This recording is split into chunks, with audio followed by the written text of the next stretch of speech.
নিজে না খেয়ে সন্তানকে খাইয়েছেন, নিজের সুখ স্বাচ্ছন্দ্য বিসর্জন দিয়ে সন্তানকে মানুষ করেছেন। এই মায়ের ঋণ কোনো সন্তানই কোনোদিন শোধ করতে পারে না। অথচ সেই মায়ের শেষ ঠিকানা হলো রাস্তার পাশে। বলছি, বরিশালের উজিপুর উপজেলার জয়শ্রী এলাকায় দিনের পর দিন অসহায় অবস্থায় পড়ে থাকা প্রায় ৭০ বছর বয়সী এক বৃদ্ধার কথা। পথচারীদের দেওয়া খাবারই ছিল তার বেঁচে থাকার একমাত্র অবলম্বন।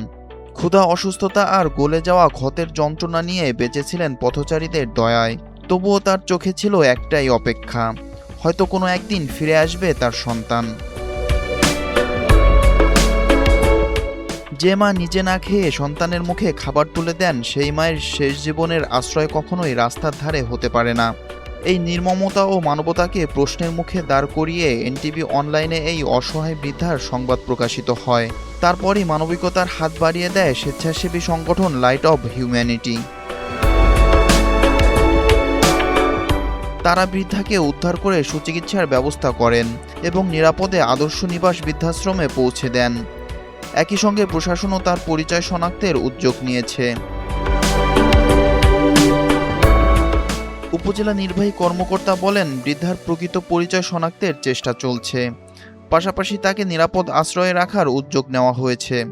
যেহেতু আপনি আমার নজরে নিয়ে আসছেন, যেটি বিবেচিত আছে বলেছেন, আমার খুব দ্রুত যে মানসিক ভারসাম্যহীন বলছেন, ওনার জন্য কোনো সমাজসেবা অধিদপ্তর অধীন কোনো পুনর্বাসন কেন্দ্রে ওনাকে পুনর্বাসন করা যায় কিনা, অথবা সামাজিক যোগাযোগ মাধ্যম সহ বিভিন্ন প্রচারের মাধ্যমে যদি ওনার যদি ঠিকানা খুঁজে বের করা যায়, সেক্ষেত্রে আমরা যথাসাধ্য চেষ্টা করবো। আর যেহেতু ওনার বাড়ির ঠিকানা যদি কুমিল্লা বা কোথাও বলে থাকেন, সেক্ষেত্রে আমি জেলা প্রশাসন বা আমাদের উপজেলা প্রশাসন যারা আছে ওখানে যদি একটু প্রচার করে, বা আমাদের যারা সহকর্মীরা আছেন তাদের কাছে এই বার্তা পৌঁছে দিয়ে ওনার ঠিকানা বের করার চেষ্টা করবো। আর যদি ওনাকে, যেহেতু উনি এখন বাসস্থান করার মতো অবস্থা নাই, ওনাকে কোনো পুনর্বাসন কেন্দ্রে জন্য আমরা প্রয়োজনীয় ব্যবস্থা নেওয়ার জন্য চেষ্টা করব।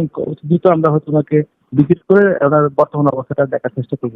যে মা আমাদের পৃথিবীর আলো দেখিয়েছেন, তার শেষ আশ্রয় কি হবে অবহেলা আর একাকিত্বে?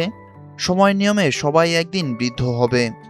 আজ যে যেমন আচরণ করবে, কাল তার সঙ্গে ঠিক তেমন আচরণই ফিরে আসবে।